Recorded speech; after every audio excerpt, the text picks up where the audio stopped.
Hello, everyone. Getting organized here, which should take the next 20 minutes or so.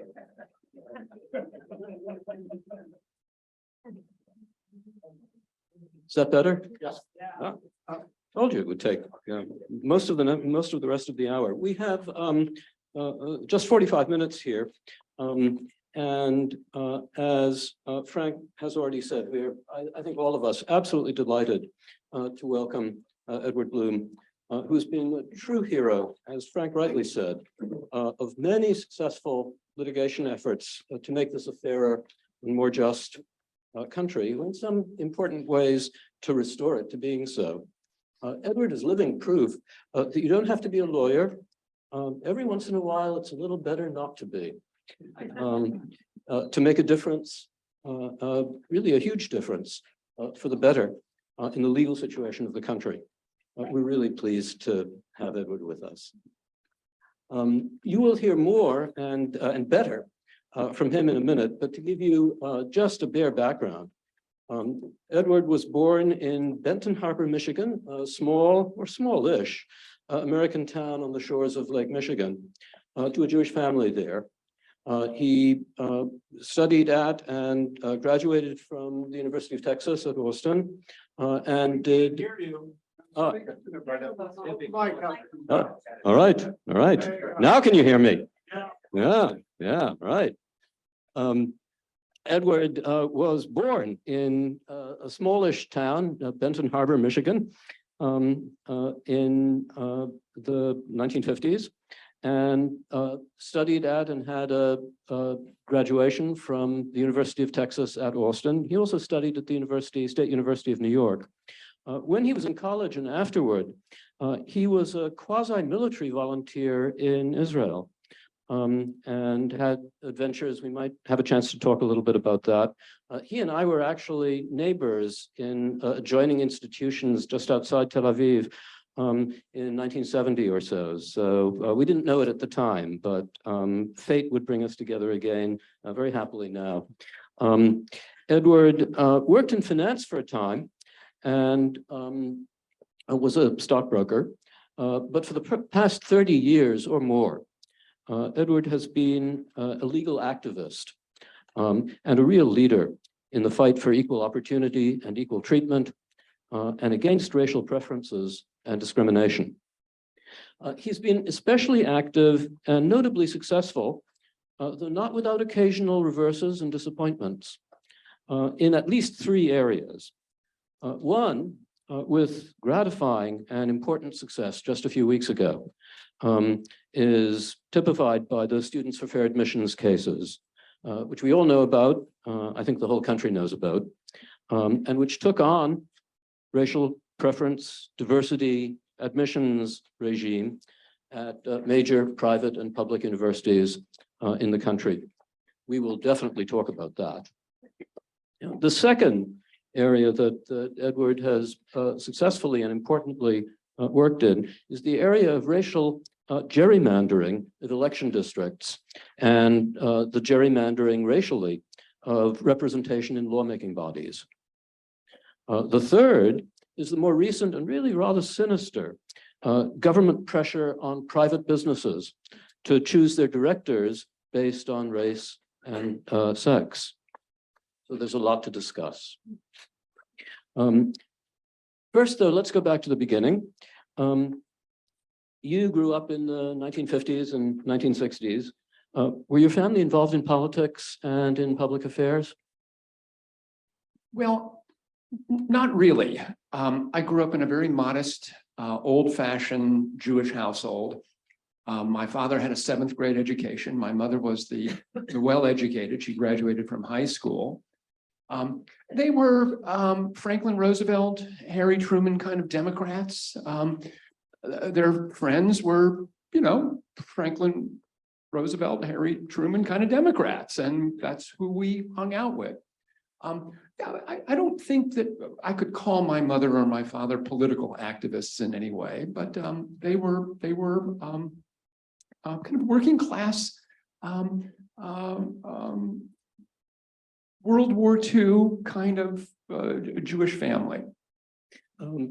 What was it then that drew you first into realization that race preferences in particular, what affirmative action came to be implemented as, is unjust, it's not in the interest of the country, and that you were going to try to do something about it? So there is a great deal of serendipity in life. Often you don't go looking for an issue. An issue comes to you.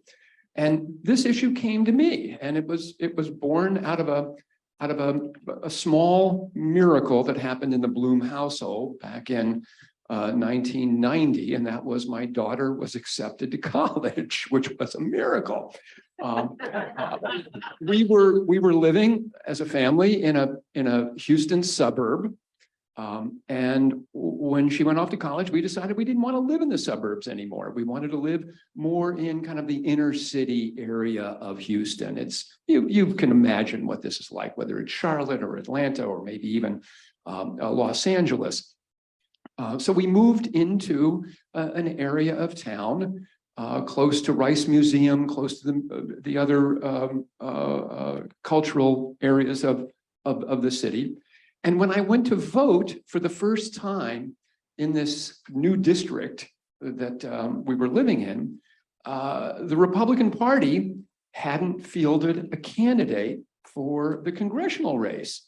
This is 600,000 people are represented by a congressional member. And the Republicans just walked away from that race. It was just one name on the ballot, and that was the incumbent Democrat. Well, this seemed to bother me, and I'll cut to the chase. 2 years later, I find myself as the Republican nominee running to represent the 18th Congressional District of Texas. There are some people who are just inclined to do this. I'm not recommending it all the time, but so it was widely thought that I didn't have a chance. It was a newly configured congressional district. As you all know, every 10 years after reapportionment, all voting districts in the country are basically redrawn. This district was about 50% African-American, 50% Hispanic and white. So my chances of running away with this were considered rather slim. But my wife and I went door to door for almost a year. This is long before the internet, when candidates would come to your front door, knock on the door, and hand you some campaign literature. Some of you have enough gray hair. I know you've experienced that. And we did this. We knocked on nearly 20,000 doors, handing out campaign literature. But the thing that struck me was that using the voter rolls to go and knock on a door and go, "Oh, hello, Ms. Harriet. I'm Edward Blum, and I'm running for Congress." Ms. Harriet would often say, "Oh, you're not my congressman. You're not. No. That incumbent is not my congressman. Somebody else is my congressman." And it was evident relatively early on that white residents were drawn into one congressional district, whereas the residents right across the street who were African-American or Hispanic were drawn into an African-American or Hispanic district. So that when you looked at the outline of the district, it looked like a bug splat. So what the state legislature had done during redistricting was using census data, going almost house by house, harvesting whites into one congressional district, African Americans into another, and Hispanics into another. That's racial gerrymandering. Now, that bothered me. A lot of things seem to bother me, if you haven't noticed yet. And so a few months after the election, which I lost, but I ran 10 points ahead of George Herbert Walker Bush, so I wasn't a terrible congressional candidate. I read that there had been a challenge to a similarly redrawn congressional map in the state of North Carolina. And I thought, if it's actionable in North Carolina, then it's actionable in the state of Texas. So That was my first lawsuit, and that was my first exposure to how race in the hands of government separates us and creates bizarrely shaped election districts and also creates bizarrely shaped public policies. Racial, do you have it? Yes. Racial gerrymandering has a lot of perverse effects, actually, doesn't it? Because it tends to pack realistically Democratic voters into somewhat fewer districts in order to have racially gerrymandered districts. And one result of that is that Republicans may be tempted to go along with it. It can also, though, lead to much more extreme districts and more extreme elected officials. So in a sense, politically, it's something very difficult to fight, isn't it? It's very interesting. So that case that I filed was the first lawsuit I ever filed. I had never sued anybody before, so I go after the state of Texas. And it worked its way up to the US Supreme Court. And in a 5-4 decision, Justice O'Connor struck down that congressional redistricting plan. Now, the interesting thing is that I took that legal team that won that case and got a list of the most racially gerrymandered congressional districts in the country. And we started suing all these other states. I reached out and found other plaintiffs. So we sued New York and Virginia and South Carolina. In each of those states, Professor, it wasn't necessarily the Democrats that were upset about this, but it was the Republicans that were upset about this. In the state of Georgia, when that case went up to the US Supreme Court, then Congressman Newt Gingrich and then Congressman John Lewis, you recognize these names, co-authored an amicus brief to the Supreme Court, telling the Supreme Court that Georgia's racially gerrymandered districts were completely fine. Now, what's in it for Newt Gingrich? It's what you alluded to. Stuff all those identifiable Democrat voters, African Americans, into one district, and then all the surrounding districts are bleached of reliable Democrat voters, and they trend Republican. But it of course gives the incumbents virtually seats for life, doesn't it? And it also tends to make them more extreme, because if you're in a district that's been gerrymandered in that way, there's going to be no opposition to you, and you can afford to be to compromise with no one, and to be all the more extreme. So it's in a way, the importance of that litigation is precisely that going against the short-term interests, not just of Democrats, but of Republicans, in some ways more of Republicans than of Democrats. It's enormously divisive. And the importance of that litigation in at least minimizing that kind of racial gerrymandering, we have other kinds of gerrymandering as well, I mean, that was an enormous contribution. Students for fair admissions is a remarkably strong decision, which, as we all know, just came out in the last few weeks. It may genuinely be the beginning, though perhaps only the beginning, of a new and better era in this country. And you really brought this about. How did you do it? Well, I don't want to answer that question like a James Michener novel that takes you into the bones in the ground, but I'll try to give you a sequence of events that took place, and I'll try to take off my amateur lawyer cap in all of this as well, so that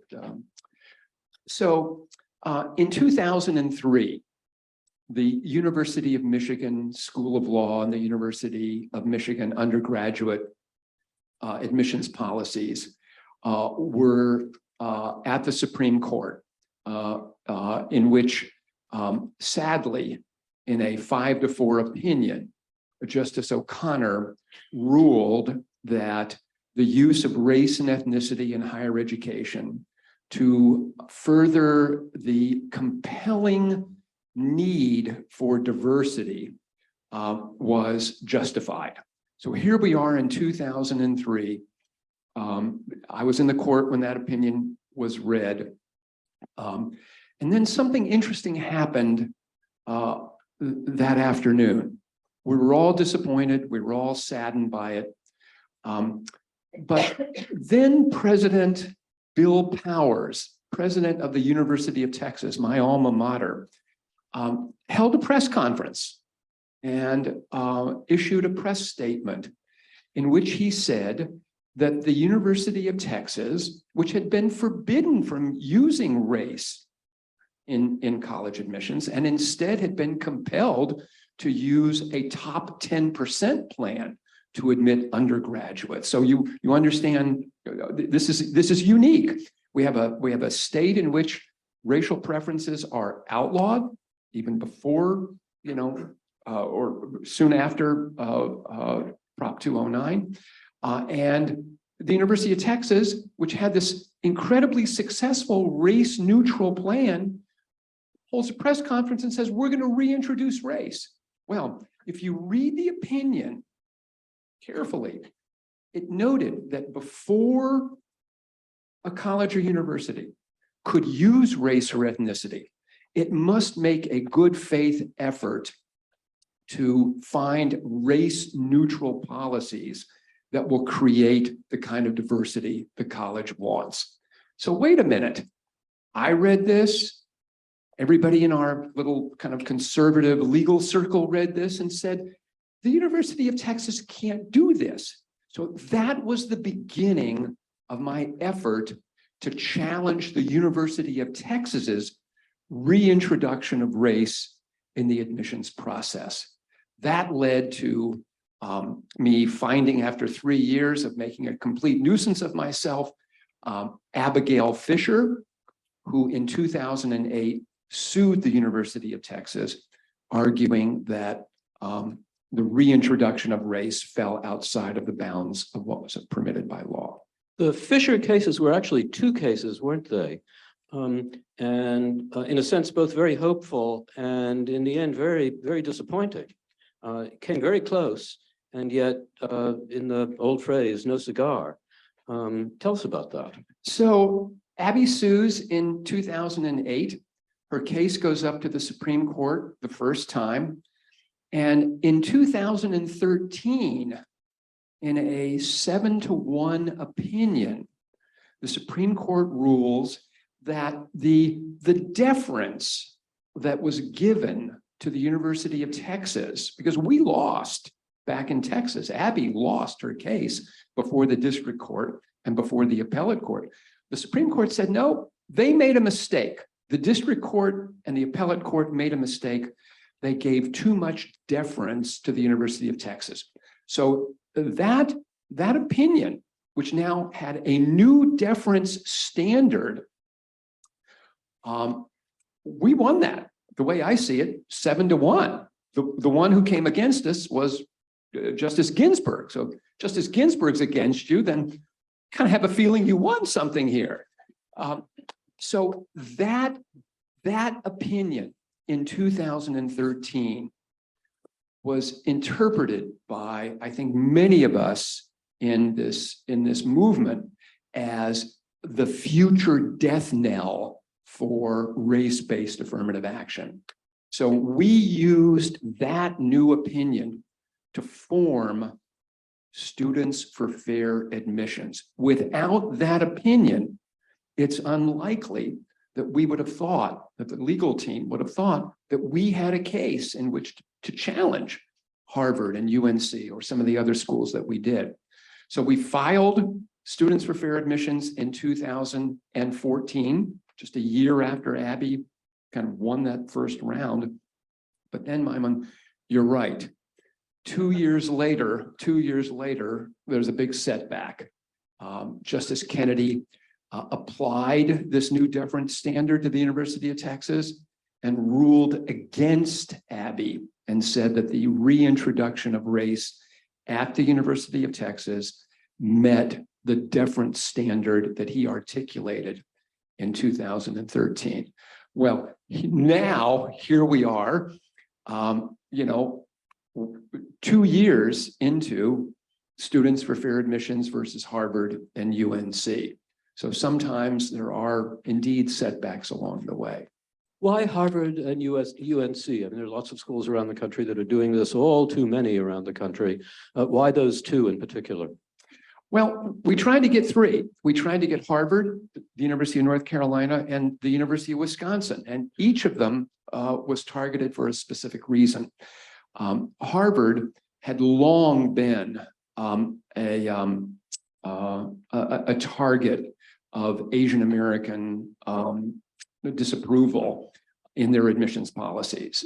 Dozens of articles had been written about how unique it was that year after year, going all the way back to 1982, 18% of Harvard's incoming freshman class were Asian. Next year, 17, following year, 18, the following year, 19, following year, 17.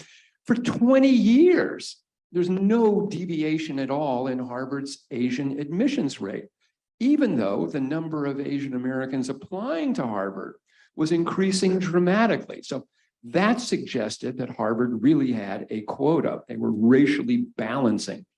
And a lot of people had written about this. Alan Dershowitz had written about it. There had been complaints to the Office of OCR, Office for Civil Rights at the Department of Education from Asian Americans about this. So Harvard is Harvard. It's the brand in the Ivy League. So that was an easy decision.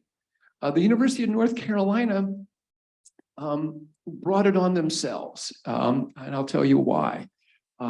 In 2013, when Abby's case was at the Supreme Court the first time, the University of North Carolina wrote an amicus brief to the Supreme Court in support of the University of Texas, in which the UNC said, well, if we adopt here at UNC the admissions policies that the University of Texas has in place, well, okay, we would actually have more racial minorities here at the University of North Carolina. But we don't want to do that because the average SAT score here at UNC would drop, a dozen or so points. And that would tarnish the elite status that we have in the US News and World Report. So that's how those two schools came about. University of Wisconsin, we never found a good kid. There's some poetic justice in going after Harvard about this in all sorts of ways. The injustice of the way Harvard was conducting itself was just as you described. And Harvard, of course, is indeed Harvard, but they have a long history of this. The first major deviation from merit admissions in college admissions goes back to the beginning of the 20th century, and it was done by Harvard, not at that point in order to keep out Asian American students, but in order to keep out Jewish students, and especially the children of Jewish immigrants, people like kids coming from families like yours and mine. Harvard quite explicitly in those days said, we don't want too many of these people. In fact, we may not want any of them. And instead of having the merit admissions that had been routine at Harvard and similar universities in the late 19th century, early 20th century, we're going to go for, in effect, to use a later word, holistic admissions based on character. And the people that we racially want are the people who have good character, and the people that racially we don't want, well, you can imagine what kind of character they have.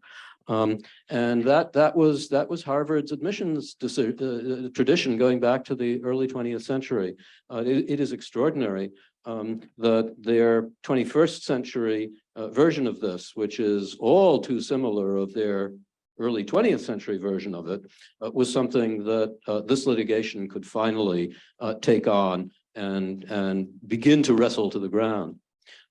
Chief Justice Roberts' decision in the Students for Fair Admissions case, and especially Justice Thomas, wrote very strong opinions. But there's a SS Titanic quality about the diversity industry in higher education, and very, very difficult to deflect the Titanic from its root on the way to the iceberg. Do you think this decision will, in fact, change that course for the better? I do. I'm optimistic. I stand with Professor Harriet. There are going to be plenty of instances where colleges and universities kind of, forgive me, gerrymander their admissions process. They cheat, they obfuscate, they disassemble. And this organization, Students for Fair Admissions, along with our friends, I saw Joshua Thompson here at Pacific Legal and other organizations, Gail and Dan Morenoff, and a half a dozen others. We are now watchdogs. We are going to FOIA public universities, getting their admissions data. We want to see their handbooks. We want to follow as closely as we can. There are going to be those individuals who are employed in the admissions offices that will be kind of whistleblowers, telling us what's going on. We're already starting to see some of that now. So it's going to be a case-by-case analysis and a case-by-case litigation. And that's the nature of public interest law, I think.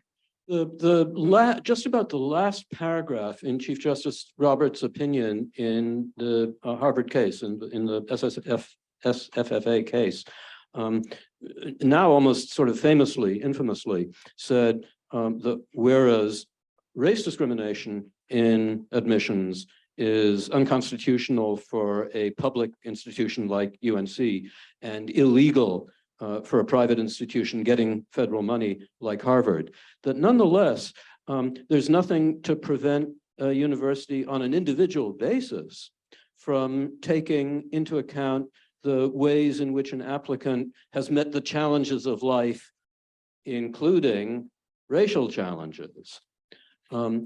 Is that an open invitation to defying and resisting and frustrating the decision? It's a complex question, and I don't have a really good answer for it. We will know more when I think we analyze college by college what the new essay questions are going to look like. We think some of them that we've read so far are okay. We have identified a couple of them that we think are actionable. So during the oral argument, this issue of essays was highlighted for, I think it went on and on for at least 20 minutes. And the legal team anticipated this. We had, I think, maybe 4 moot courts, one internal moot court in which we anticipated this line of questioning. Where do you draw the line between telling a student that you cannot identify your race versus telling or informing a student that you shouldn't talk about your life as a Orthodox Jew or a practicing Hindu or a Hispanic whose parents came here illegally.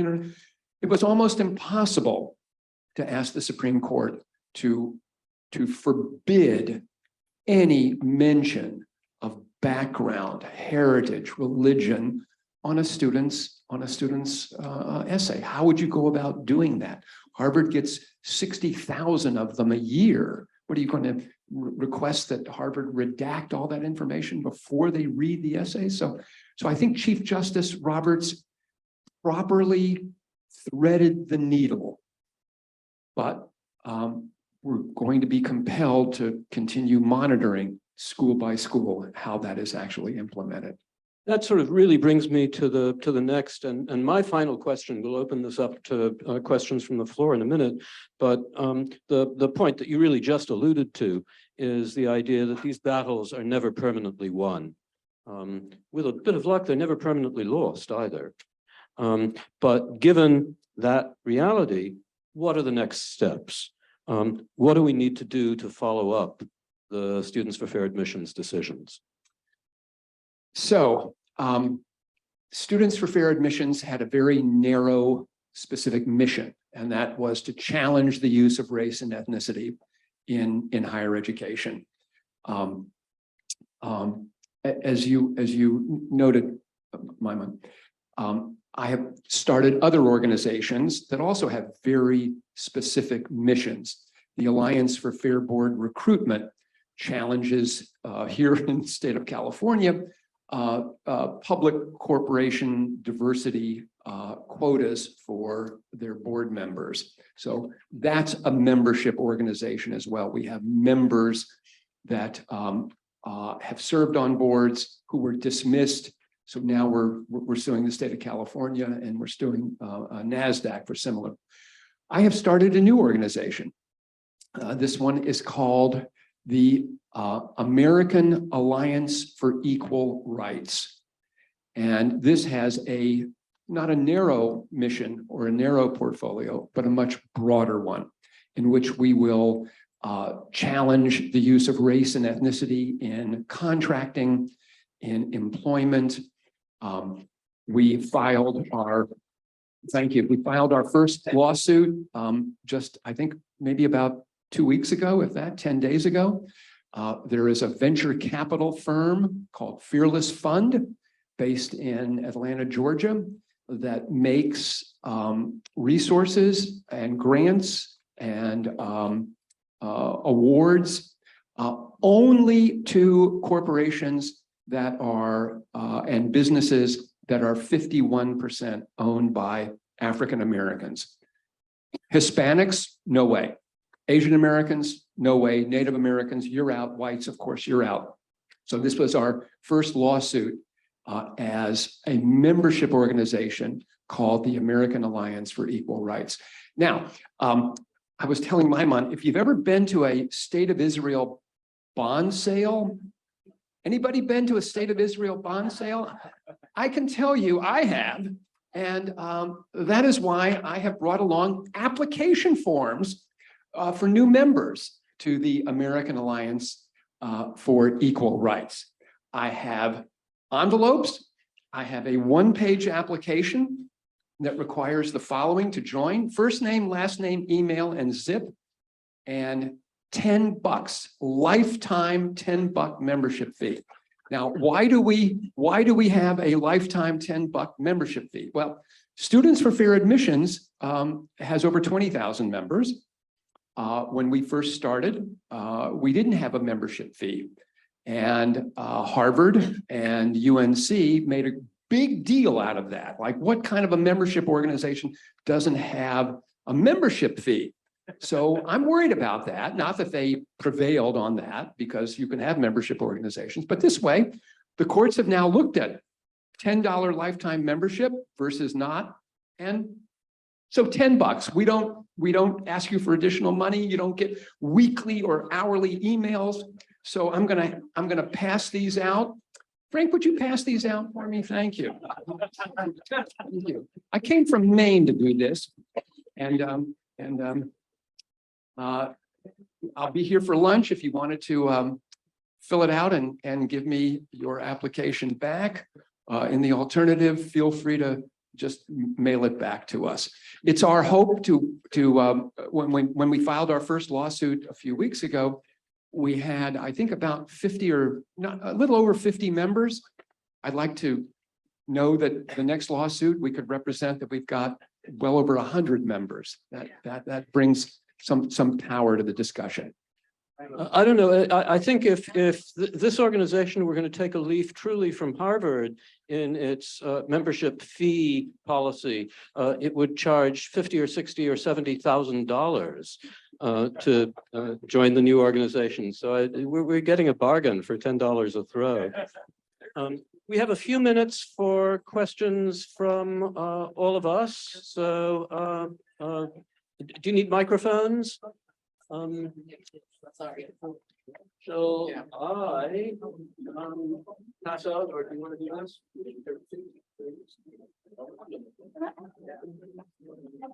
He's making the choices, not me. Could you tell us something about the difference between the opinion of the court and Clarence Thomas's opinion? Well, Maimon is going to be able to do a much better job than that, but the Clarence Thomas concurrence went into what I think most observers believe is his most powerful and most meaningful written opinion, in which he, I think, point by point, went through the history of our Reconstruction amendments, the 14th Amendment, and chronicled how that amendment came about, the purpose of it, how it needs to be applied, and I think went into some discussion. I thought it was very moving about how he, as now a 75-year-old African-American growing up in the segregated South, looked at the issue of race and ethnicity in our public lives. So I think I'm one of many that is just grateful that this case was able to initiate such an incredibly articulate and important concurrence. I think many of us were really just very moved and very touched and very gratified by Justice Thomas's concurrence. And I think there's something in many of us that sort of wished that that were the opinion of the court, but Justice Thomas concurred fully with the Chief Justice Roberts' opinion for the court. And to be fair to Chief Justice Roberts, it was a very strong opinion. Were there moments as this was going along? Were you confident all the way through that this was going to come out as it did and well? Or did you have moments of wondering whether they might whiff it yet again, as they did in Fisher? In my mind, I'm Jewish, which means I'm always going to have lack of confidence in something.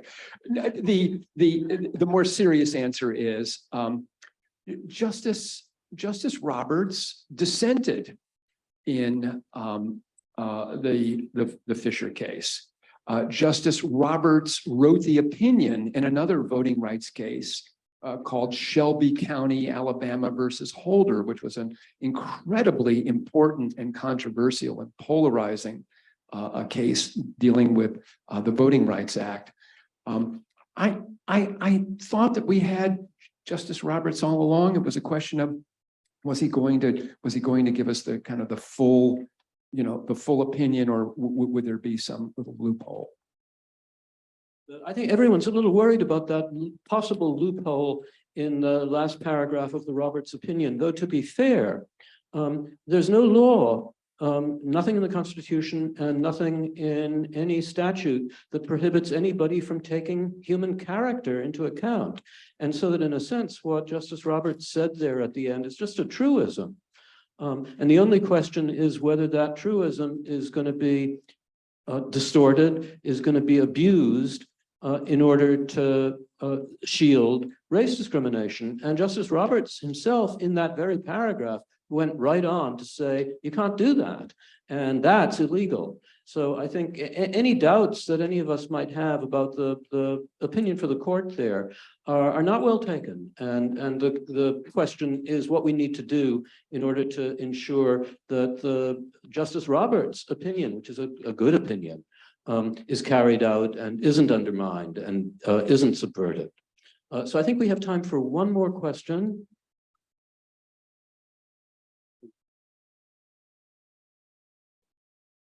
Hello, I would like to know, what was the reaction to the 150 letters that you sent to major colleges regarding this Supreme Court decision? So the question involves what I called a notification. Students for Fair Admissions, I guess it was maybe a week or so after the opinion came out, sent a notification letter to 150 colleges throughout the country. We sent it to their general counsel, their president, and the dean of admissions, in which it was a two-page letter in which we highlighted we thought the most important parts of the opinion, and then we went on to, I think, explicate what that means in terms of what that admissions office must do. one of the most important things that we highlighted, and it looks like colleges that we have studied so far are going to be doing this, is that the race classification boxes that kids use, that kids have to check off on the Common Application, that data will no longer be sent and made available to the admissions office at each of those colleges and universities. So far, we've heard from almost a dozen universities saying, we haven't heard, but it's been in the public record that they will not be receiving that racial classification data from the Common Application. So the reaction from colleges and universities, we've only had one that was thanked us for sending it. Everybody else has been a no-show.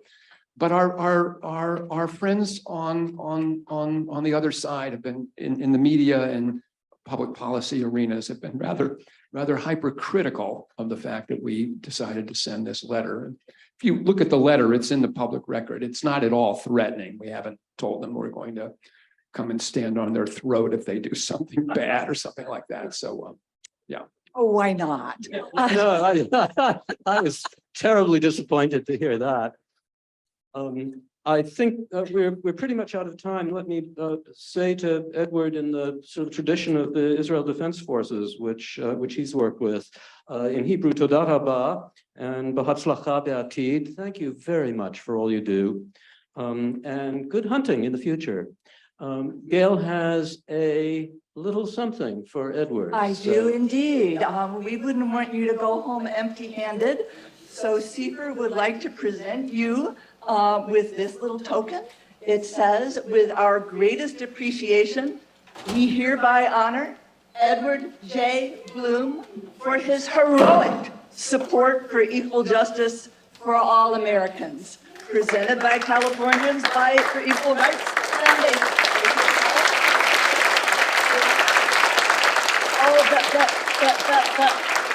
The hits just keep on coming, ladies and gentlemen. We have a few more surprises. And Saga Conroy, CFER Secretary, has some more surprises for you here.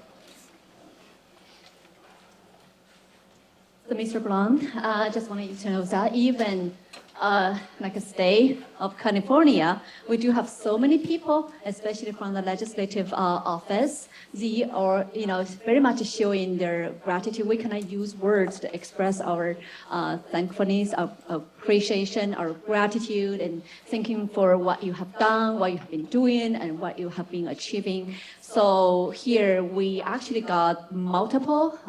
Well, there are a few. If we may, we can get 50 or 100, but just those are just the little token from their offices. So let's maybe, how about this? Starting from the Congress office. So we now have two certificates from Congresswoman Michelle Steele's office and Congresswoman Young Kim's office present you the certificates. How about Mr. Sean Steele? Since you are here, how about you come here to present a certificate for your wife? Thank you, sir.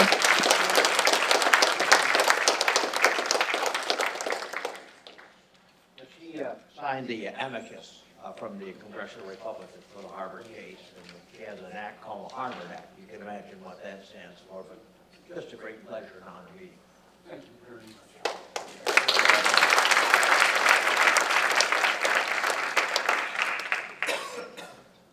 We also have the certificate from Congresswoman Young Kim's office.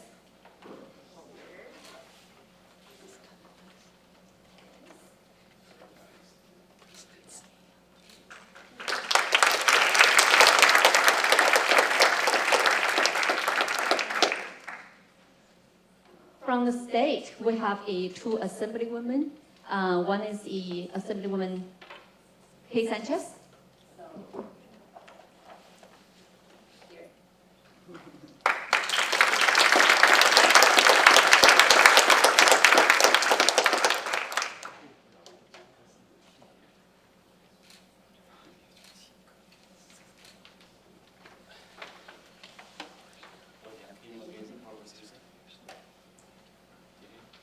is from Assemblywoman Lori Davis.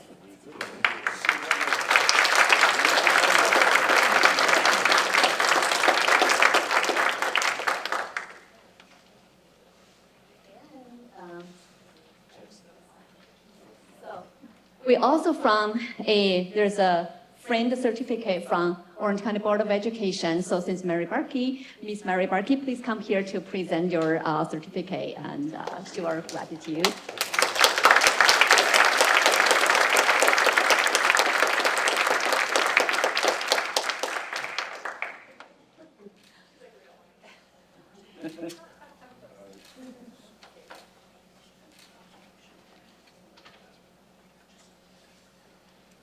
Last but not least, this is a proclamation from Orange County Board of Supervisor from my dear boss, Chairman Don Wagner's office. He's also a lifelong Aboriginal Constitution attorney, so he shared the same heart and the soul and the spirit with you and Honorable actually Professor Gail Harold. And so basically, I know this is long and I'm not going to read everything, but when I was reading your bio to put a draft together, I thought I know you enough, but I didn't. So I was impressed how much you have done, how much you have achieved, and the journey is totally a rocky road, but you have been a champion, and also you are the beacon, for the lighthouse, cast the light to all the people have been, fighting through the darkness. So here, I just read the first paragraph, and whereas Mr. Edward J. Blum and his organization Students for Fair Admission won both cases, that these landmark cases are the culmination of a decades-long fight to have discrimination under the name of race-based affirmative action declared illegal and unconstitutional. So therefore, to be acclaimed, that Chairman Don Wagner hereby honor and commend Mr. Edward J. Blum for his tireless energy, steadfast dedication to principle and exemplary work for the cause of equal protection under the laws. On behalf of the diverse community and the residents that he's honored to represent, Chairman Wagner thanks Mr. Blum for his efforts to create a nation that's more just, prosperous, and true to its founding principles. Thank you, and congratulations.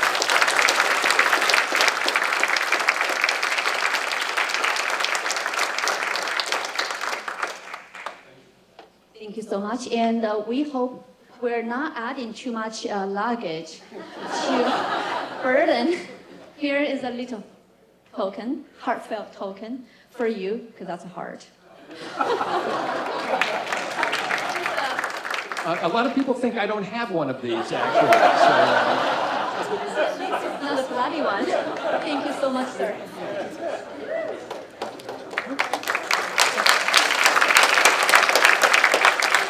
All right.